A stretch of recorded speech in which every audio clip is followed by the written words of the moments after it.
Okay, so how I came to know the Lord, I had the great privilege and blessing of being raised in the church. My parents, grandparents, we all went to a small church in Leroy, Illinois.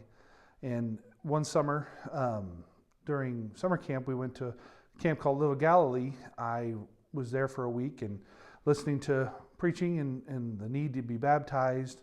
I never remember a time not believing, so came to faith very early in life, but became convicted of that I should follow in obedience into baptism when I was 13 years old. So my father baptized me when I was 13 there in Leroy and started my walk after that. So as far as taking it on my own, I think like a lot of kids or a lot of people, was college where I really took my faith on as my own, where I wasn't going to church because my mom or dad said I had to, or grandma expected me to be there, but because I wanted to. And I had a really great mentor during college that helped me dramatically in my walk and how to be a young man in Christ. So like many, when I'm reading the scriptures, you read through the qualifications for elders and deacons, I saw that as aspirational. I hope to one day fit that definition as it called out to be a man of one wife and to be hospitable, able to teach, self-controlled. I saw those as what I should develop into. Whether or not I was ready to serve any sort of leadership position in a church, that's been something that's been years in the making. But I always saw that as something that I wanted to do, something that I should do. I love to teach. I love to share with people. I love to see people grow. And I first thought about this when I was in my mid-20s, late 20s. But I had a great mentor at that time. When I had told him that I was thinking about getting into pastoral ministry, he told me no. He said I wasn't ready. And he said you should do anything else. If you can do anything else in life, you should do that first.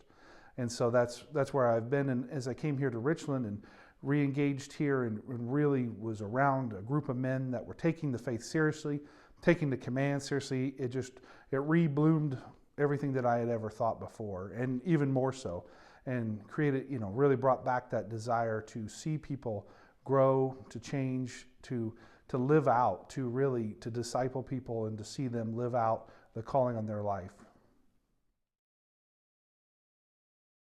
So how I'll serve Richland as a pastor is by, first and foremost, the word means to guard, to shepherd, to protect, and to provide.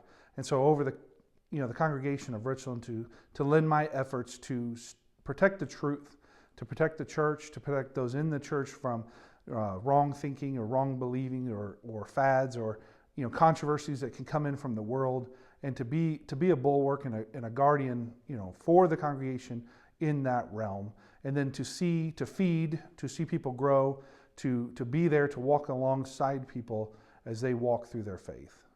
So one of the things when I thought about becoming a pastor here at Richland Baptist was kind of realizing the times that we're in. We are in a very dark time. It's easy to hide it. It's easy to pretend that it's not, but we are. And the church is going into a very dangerous time, one that the church has not encountered in this country in its history. And so I felt that it should be necessary for men of strength and of courage and resolve to step forward into leadership positions, because we will find ourselves, as we did in the last few years, churches being opposite of the government, which has never really been the case in this country, even though that is the history of the church.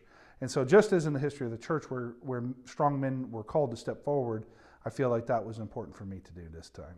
I'd love to talk to you if anybody has any questions for me or about who I am. I know I'm not from here. My family and I have only been here a relatively short time compared to most, but I think that, if you don't know me or don't know who I am or would love to talk to me or to Margie more, we welcome it.